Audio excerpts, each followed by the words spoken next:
അത് നമുക്ക് ഏൽക്കിടാൻ പറ്റില്ല. അപ്പൊ നമ്മളെന്ത് ചെയ്യും, കസ്റ്റമേഴ്സിന് ഡയറക്റ്റ് വണ്ടിക്കാരെ നമ്പർ കൊടുക്കും, നിങ്ങൾ ഇറക്കിക്കോളി, പണി വേണേ ഞങ്ങൾ എടുത്തു തരാന്ന് പറയും.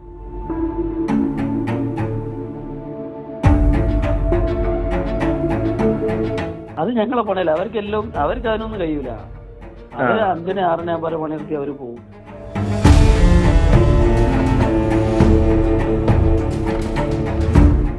നല്ല ബ്രാൻഡായ ആളുകൾക്ക് അതിൻ്റെതായ കച്ചവടം ചെയ്യാൻ അവർക്ക് അറിയാം. പക്ഷെ ഞങ്ങളെ പോലത്തെ ആളുകൾക്ക് ₹1, ₹2 മാക്സിമം കിട്ടുള്ളൂ.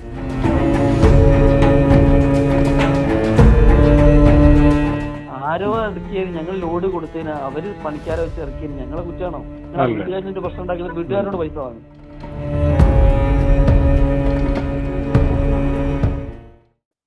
നമസ്കാരം. തൊഴിലാളി സംഘടനകൾ ആവശ്യം തന്നെയാണ്.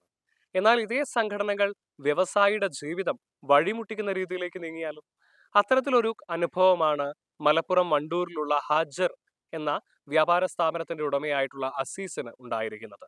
CITU നേതാക്കളുടെ നിരന്തരമായ ഭീഷണി കാരണം തന്റെ സ്ഥാപനത്തിന്റെ പ്രവർത്തനം അവസാനിപ്പിച്ചിരിക്കുകയാണ് നിലവിൽ ഇദ്ദേഹം. മാത്രവുമല്ല, തങ്ങളുടെ പ്രവർത്തനം നിർത്തുന്നത് ഇത്തരത്തിൽ തൊഴിലാളി സംഘടനാ നേതാക്കളുടെ ഭീഷണിയെ തുടർന്നാണ് എന്ന രീതിയിൽ ഒരു ഫ്ലെക്സും ഇദ്ദേഹം തന്റെ സ്ഥാപനത്തിന് മുന്നിൽ പ്രദർശിപ്പിക്കുകയുണ്ടായി. നിരന്തരമായിട്ടുള്ള ഭീഷണിയാണ് CITU നേതാക്കളിൽ നിന്ന് ഇത്തരത്തിൽ ഗ്രാനൈറ്റും ടൈലുകളും മറ്റും വിൽക്കുന്ന വ്യാപാര സ്ഥാപനത്തിന്റെ ഉടമയായ അസീസിനും കടയിലെ സ്റ്റാഫുകൾക്കും ഉണ്ടായിട്ടുള്ളത് എന്നാണ് അദ്ദേഹം പറയുന്നത്. എന്തൊക്കെയായാലും എന്താണ് സംഭവിച്ചത് എന്നതിനെക്കുറിച്ച് ഹജർ എന്ന വ്യാപാര കേന്ദ്രത്തിന്റെ ഉടമയായ അസീസ് നമ്മളോട് വിശദമാക്കുന്നു. അദ്ദേഹം ടെലിഫോണിൽ ചേരുന്നു. ഹലോ, ഞാൻ മറുനാടൻ മലയാളി ചാനലിൽ വിളിക്കുകയാണേ. ഇക്ക വണ്ടൂരില് ഹാജർ സ്റ്റോൺസ് എന്ന് പറഞ്ഞിട്ട് കട നടത്തിക്കൊണ്ടിരിക്കുകയായിരുന്നല്ലോ. അത് അടയ്ക്കാനിടയായ സാഹചര്യം എന്താണെന്നൊന്ന് പറയുമോ? ഇവിടെ അടയ്ക്കാനുള്ള സാഹചര്യം, നമ്മള് ആ കട തുടങ്ങുന്ന 2 വർഷം മുമ്പായിരുന്നു. അന്ന് നമ്മളൊരു അവരായിട്ട് അഗ്രിമെന്റ് എഴുതി 200 അവിടുത്തെ CITU-യുമായിട്ട്, CITU തൊഴിലാളികളുമായിട്ട്. CITU തൊഴിലാളികളായിട്ട്, അവിടെ CITU മാത്രമുള്ള വേറെ സംഘടന അല്ല വണ്ടൂരിൽ. അവരായിട്ട് എഴുതി 290 തന്നെ നമുക്ക് കൊടുക്കുന്നത് വളരെ കൂടുതലാണ്. 290 രൂപയാണ് കൊടുത്തുകൊണ്ടിരിക്കുന്നത്. അത് നിങ്ങളുടെ കടയിലേക്ക് സാധനങ്ങൾ കയറ്റുന്നതിനും ഇറക്കുന്നതിനുമായിട്ട്? ഇറക്കുന്നതിനുമായിട്ട് ഗ്രാനൈറ്റ്സ്, കല്ലുകൾ, സ്റ്റോൺ ഗ്രാനൈറ്റ് എല്ലാം ഉണ്ട്. ശരി. എല്ലാ സാധനങ്ങളും 290 നമ്മൾ അവരായിട്ട് കരാർ ഉറപ്പിച്ചത്. കിലോന്. കിലോക്കല്ല, ടണ്ണിന്. ടണ്ണിന് 290. അതായത് 1 ടണ്ണ് കയറ്റാനോ 1 ടണ്ണ് ഇറക്കാനോ ആണെങ്കിൽ 290 രൂപ. 290 രൂപ. 290 എന്ന് പറയുമ്പോൾ ഞങ്ങളെ മറ്റു ഷോപ്പുകളെ അപേക്ഷിച്ച് ഇരട്ടി പൈസയായി. ഒരു ഷോപ്പല്ലേ. ഞങ്ങളെ ബാക്കി എല്ലാ ഷോപ്പിലും 2 രൂപ വരുന്ന സാധനം അവരിറക്കുമ്പോൾ 4 രൂപയിലേക്ക് എത്തുന്നുണ്ട്. 290 എന്ന് പറയുമ്പോൾ അവര് പറയുന്നത് 420 എന്നാ. അപ്പം അവിടെ 420 എന്ന് പറയുന്നത് പൊതുവേ ഒരു റേറ്റ് ആണ്. വോട്ടർമാരുടെ റേറ്റ് നിങ്ങൾക്ക് അറിയാലോ, അവർ ഒരുപാട് അങ്ങോട്ട് പറയുക ചെയ്യാം. എന്നിട്ട് അതിൽ നിന്ന് കുറഞ്ഞ് വരിക ചെയ്യുക. അവരെ പോളിസി അതായിരിക്കല്ലോ. അപ്പൊ അതിൽ 290 രൂപ ഞങ്ങൾക്ക് ഇരട്ടി പൈസ ഞങ്ങൾ അവിടെ കൊടുത്തുകൊണ്ടിരിക്കുന്നില്ല. ഞങ്ങൾക്ക് എല്ലാ സ്ഥലത്തും പോട്ടർമാരാണ് ഇറക്കുന്നത്. അവിടെയൊക്കെ CITU ഉണ്ട്, INTUC-ന്റെ, STU ഉണ്ട്, BMS-ന്റെ എല്ലാവരും ഉണ്ട്. അതിലേക്ക് 2 രൂപ, 2.25, 1.50, 1.75 ഒക്കെയാണ് ഓരോ മെറ്റീരിയലും വരുന്നത്. എല്ലാ സ്ഥലങ്ങളിലും കൊടുക്കുമ്പോൾ ഓരോ കനത്തിനനുസരിച്ച് എല്ലാ സ്ഥലത്തും അത്രേ വരുള്ളൂ. ഇവരത്തെ ഞങ്ങൾ ഏറ്റവും കൂടുതൽ വിൽക്കുന്ന ഐറ്റത്തിന് ഞങ്ങൾക്ക് 4 രൂപയോളം സാധനം ഇരട്ടി പൈസയോളം ഞങ്ങൾ കൊടുക്കുന്നുണ്ട്. അല്ലെങ്കിൽ ചിലപ്പം ഇരട്ടിയിലധികം കൊടുക്കുന്നതുകൊണ്ട് ഞങ്ങൾ എല്ലാ ഷോപ്പിലും ഇറക്കുന്ന എല്ലാ സാധനങ്ങൾക്കും നമ്മൾ 2 രൂപ, 1.50 റേറ്റ്. എല്ലാ പോട്ടർമാരെയും റേറ്റ്. 2 രൂപ, 1.50 രൂപ എന്ന് പറയുമ്പോൾ അത് കിലോക്കാണോ? കിലോക്കല്ല, നമ്മളൊരു സ്ക്വയർ ഫീറ്റ് റേറ്റിലാണ് നമ്മൾ കാൽക്കുലേറ്റ് ചെയ്യാം. ഒരു സ്ക്വയർ ഫീറ്റിന് സ്ക്വയർ ഫീറ്റിന് നമ്മൾ കസ്റ്റമർക്ക് സെയിൽ ചെയ്യാം. അത് ടണ്ണിലേക്ക് വരുമ്പോൾ 200 ചില്ലാൻ രൂപ ഒക്കെ ആവും അല്ലേ? ആവും. ശരി. അപ്പം നമ്മളങ്ങനെ കൊടുത്തോണ്ടിരിക്കും. അപ്പൊ അന്ന് അവിടെ ഞങ്ങൾ സ്ഥാപനം തുടങ്ങുമ്പോൾ അവിടെ ചർച്ച, വ്യാപാരി വ്യവസായി സമിതി, ഏകോപന സമിതി, അവിടുത്തെ വ്യാപാരികളുടെ മറ്റ് സംഘടന എല്ലാരും പാടെ ചേർന്നിട്ടാണ് കൂലി വർധന വരുത്തുക. അപ്പൊ ഏത് എഗ്രിമെന്റ് ചെയ്തുമ്പോ 2 വർഷത്തേക്ക് എല്ലാരും എഗ്രിമെന്റ് ചെയ്ത, പിന്നീട് സംഘടന മൊത്തത്തിലെ കൂലി വർധന വരും. ഓരോ സ്ഥാപനത്തിന് വേണ്ടി മാത്രം കൂലി വർധന ഉണ്ടാവില്ല, മൊത്തത്തിൽ വർധന ഉണ്ടാവാം. ഞാൻ 290 കൊടുക്കുകയാണ്, അവിടുത്തെ വ്യാപാരി വ്യവസായ സംഘടനകൾ തീരുമാനിക്കുകയാണ് നമ്മൾ 5% കൂടി വർദ്ധിപ്പിക്കണം. അപ്പൊ അങ്ങനെ ഓരോ വ്യാപാരി വ്യവസായ സംഘടനകൾ വർദ്ധിപ്പിക്കുന്നതനുസരിച്ച് നമ്മൾ 5, 10 അങ്ങനെ കൂട്ടി കൊടുക്കുക ചെയ്യാം. അത് അവര് നമ്മളെ സംഘടന ഇരിക്കണം, അപ്പഴേ കൂട്ടുള്ളൂ, അല്ലാതെ ഇവര് പറയുമ്പോൾ കൂട്ടൂല. പിന്നെ ഇവര് പറയുന്ന അടുത്ത അലിഗേഷൻ എന്ന് പറയുന്നത് ഞങ്ങള് കസ്റ്റമേഴ്സിന് ലോഡ് വരുന്നുണ്ട്, കസ്റ്റമേഴ്സിന്റെ ലോഡ് ഞങ്ങൾ ഇറക്കുകയാണ്. ഞങ്ങളെ പണിക്കാരെ വെച്ച് ഇറക്കുകയാണെങ്കിൽ അവർക്ക് തടയാം ഒന്ന് ഇറക്കുമ്പോൾ. മറ്റേ ഞങ്ങൾ ഒരു കസ്റ്റമേഴ്സിനോട് ഞങ്ങൾ പറയൂല എന്ത്, ഞങ്ങൾ ഏത് ബ്രാഞ്ചിലായിക്കോട്ടെ അൺലോഡിങ് ഞങ്ങളെ റിസ്ക് അല്ല. ഞങ്ങൾ ബാംഗ്ലൂരിൽ നിന്ന് ആന്ധ്രയിൽ നിന്ന് രാജസ്ഥാനിൽ നിന്ന് വരുന്ന മെറ്റീരിയൽ അൺലോഡിങ് ഞങ്ങളെ റിസ്ക് അല്ല എന്ന് ഏത് കസ്റ്റമറോട് ഞങ്ങൾ പറയും. അപ്പൊ ചിലപ്പോ കസ്റ്റമർ ഞങ്ങൾ ആയിക്കോളാം, നിങ്ങൾ വണ്ടി വിട്ടെന്നാ മതി എന്ന് പറയും. നമ്മൾ വണ്ടി കസ്റ്റമേഴ്സിന് വിട്ട് കൊടുക്കുക, നമ്മൾ ഉത്തരവാദിത്തം നമുക്ക് സാധനം കൊടുക്കാന്നല്ലേ ഉള്ളൂ. കസ്റ്റമേഴ്സിന് ഇറക്കി കൊടുക്കാന്നുള്ള ഉത്തരവാദിത്തം നമ്മൾ ഏൽക്കാൻ പറ്റില്ലല്ലോ. തീർച്ചയായിട്ടും. അത് നമുക്ക് ഏൽക്കേണ്ട പറ്റില്ല. അപ്പൊ നമ്മൾ എന്ത് ചെയ്യും, കസ്റ്റമേഴ്സിന് ഡയറക്റ്റ് വണ്ടിക്കാരെ നമ്പർ കൊടുക്കും, നിങ്ങൾ ഇറക്കിക്കോളി, പണി വേണേ ഞങ്ങൾ എടുത്ത് തരാന്ന് പറയും. അങ്ങനെ ഞങ്ങൾ കുറെ കസ്റ്റമേഴ്സിന് ഇത് കൊടുക്കും, മെറ്റീരിയൽ കൊടുക്കും, കസ്റ്റമേഴ്സ് ഇറക്കും. ഞങ്ങളെ ഷോപ്പിൽ നിന്ന് കസ്റ്റമേഴ്സ് സാധനം കൊണ്ടുപോകും, അവരിറക്കും. അപ്പൊ ഞങ്ങൾ അവരെ ഇറക്കുന്നതും കൂടി ഞങ്ങൾക്ക് ഇവർക്ക് വാങ്ങി കൊടുക്കണം എന്ന് പറയുന്നത് ശരിയുണ്ടോ?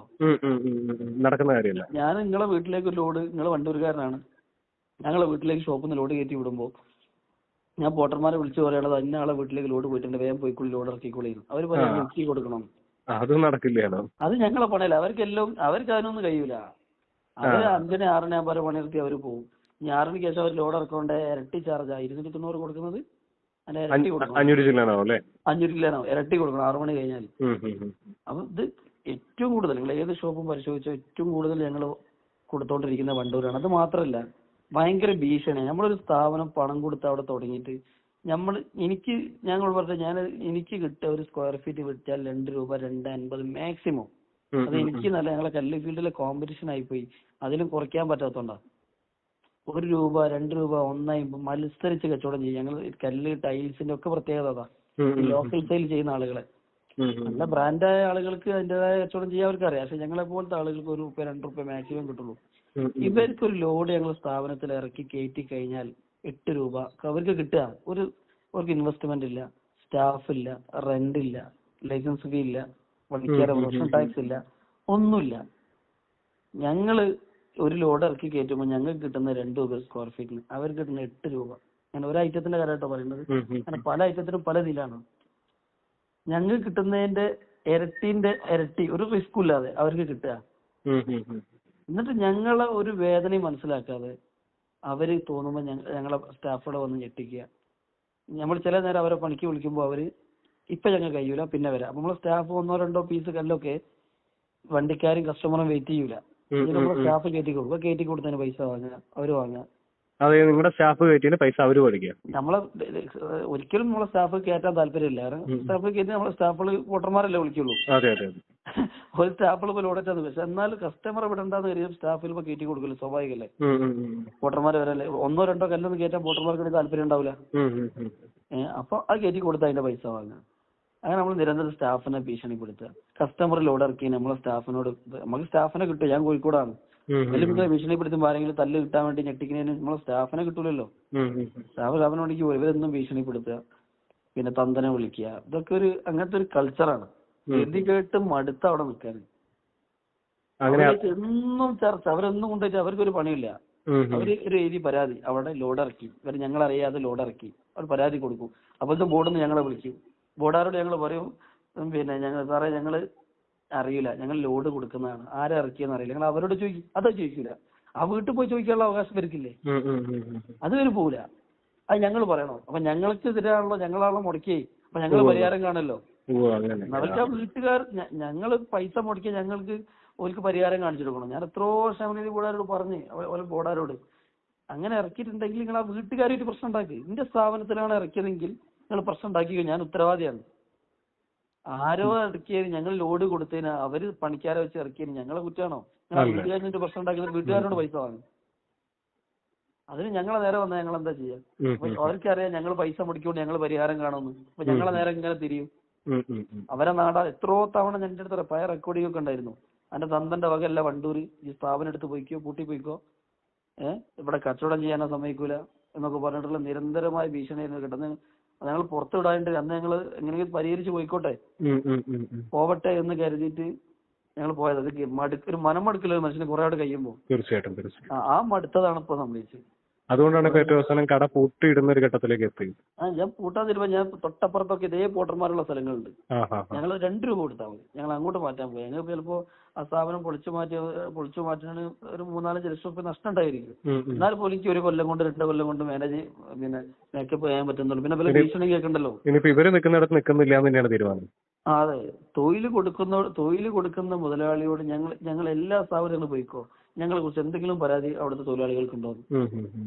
നിരന്തരമായി വെറുപ്പിക്കുമ്പോ നമ്മുടെ മനസ്സ് മടക്കുന്നുണ്ടല്ലോ. തീർച്ചയായിട്ടും. അതുകൊണ്ട് ഇട്ടച്ച് പോവാണ് അവിടുന്ന്. എന്നും ഇവര് പരാതി ഇവർക്ക് ഒരു പൂൾ ലീഡർ ഉണ്ടാവും. ഇവര് പരിപാടി എന്താ, പരാതി കൊടുക്കാൻ പോലെ ഇരിക്കും. നമുക്ക് ഈ പരാതി വരികയായിരിക്കും എന്നും കോഴിക്കോട് നിന്ന് അവിടേക്ക് എത്താൻ പറ്റുമോ? ഇവര് പരാതി കൊടുക്കുമ്പോൾ തന്നെ അവിടുന്ന് വിളിക്കും, വരണം, നാളെ ചർച്ചയ്ക്ക് ഇരിക്കണം. എന്നിട്ട് നമ്മളെ പാർട്ണർ എടുത്ത് എന്നും ഇങ്ങനെ പോകുന്ന അവിടെ. എന്നിട്ട് കാര്യങ്ങൾ അവരോട് പറയും, തത്തമ്മ പറഞ്ഞു കൊടുക്കും പോലെ പറഞ്ഞു കൊടുക്കുന്ന അവർക്ക് പിന്നെ എണീറ്റ് പോലും. ഞാൻ അങ്ങനെ പറയില്ല, അതൊക്കെ ആ കൾച്ചറിന്റെ ഭാഗമാണ്. ഒരു മനുഷ്യന് മടുത്തിട്ടാണ്. ഓക്കെ, ശരി, താങ്ക് യു. കേരളം വ്യവസായ സൗഹൃദമാണ്, നിക്ഷേപ സൗഹൃദമാണ് എന്നെല്ലാം മുഖ്യമന്ത്രിയും മന്ത്രിമാരും നിരന്തരം നാഴികയ്ക്ക് 40 വട്ടം ആവർത്തിക്കുന്ന ഒരു ഘട്ടത്തിലാണ് ഇത്തരത്തിൽ CITU നേതാക്കളുടെ നിരന്തരമായ ഭീഷണിയെ തുടർന്ന് മലപ്പുറം വണ്ടൂരിലുള്ള ഹാജർ എന്ന സ്ഥാപനത്തിന് ഉടമയ്ക്ക് ഷട്ടർ ഇടേണ്ടി വന്നിരിക്കുന്നത്. നിലവിൽ മറ്റുള്ള സ്ഥാപനങ്ങൾ നൽകുന്നതിലും ഇരട്ടിയിലധികം തുക തങ്ങൾ ഇത്തരത്തിൽ ചുമട്ടുതൊഴിലാളികൾക്ക് നൽകുന്നുണ്ട്. എന്നിട്ട് പോലും നിരന്തരമായ ഭീഷണിയാണ് അവരിൽ നിന്നുണ്ടാകുന്നത്. സ്ഥാപനത്തിൽ നിന്ന് ടൈൽസും ഗ്രാനൈറ്റും ഒക്കെ എടുക്കുന്ന സ്വകാര്യ വ്യക്തികൾ അവരുടെ പുരയിടത്തിൽ ഇത്തരം സാധനങ്ങൾ ഇറക്കുന്നതിന് പോലും ഇവർ ഈ CITU നേതാക്കൾ തങ്ങളുടെ അടുത്ത് വന്ന് ബഹളം വെക്കുകയും തങ്ങളെ ഭീഷണിപ്പെടുത്തുകയും ചെയ്യുന്നു. തങ്ങളുടെ സ്ഥാപനത്തിലുള്ളവരെ നിരന്തരമായ അസഭ്യം പറയുന്നു. ഇത് കാരണം തങ്ങൾക്ക് സ്ഥാപനത്തിലേക്ക് സ്റ്റാഫുകളെ പോലും നിലവിൽ കിട്ടാനില്ലാത്ത അവസ്ഥയാണ് എന്നെല്ലാമുള്ള വിഷമങ്ങൾ ഇത്തരത്തിൽ ഹാജിർ എന്ന സ്ഥാപനത്തിന് ഉടമയായ അസീസ് നമ്മളോട് പങ്കുവച്ചിട്ടുണ്ട്. എന്നാൽ CITU നേതാക്കൾ ഈ ആരോപണങ്ങളെല്ലാം തന്നെ നിഷേധിച്ച് രംഗത്ത് വന്നിരിക്കുന്നു എന്നുള്ളതാണ് മറ്റൊരു പ്രധാനപ്പെട്ട കാര്യം. എന്തു തന്നെയായാലും ഇദ്ദേഹത്തിന് നീതി ലഭിക്കേണ്ടതുണ്ട്. കാരണം ലക്ഷങ്ങൾ മുടക്കി ഇത്തരത്തിൽ നമ്മുടെ സംസ്ഥാനത്തിന്റെ വരുമാനം വർദ്ധിപ്പിക്കാൻ ഉതകുന്ന തരത്തിൽ വ്യവസായങ്ങളുമായി മുന്നോട്ട് പോകുന്ന വ്യവസായികളെ ഒരു തരത്തിൽ നാം കാണാതെ പോകാൻ വേണ്ടി പാടില്ല. കോഴിക്കോട് നിന്നും അൻവറിനൊപ്പം നിഖിൽ കക്കാടത്ത്, മറുനാടൻ TV.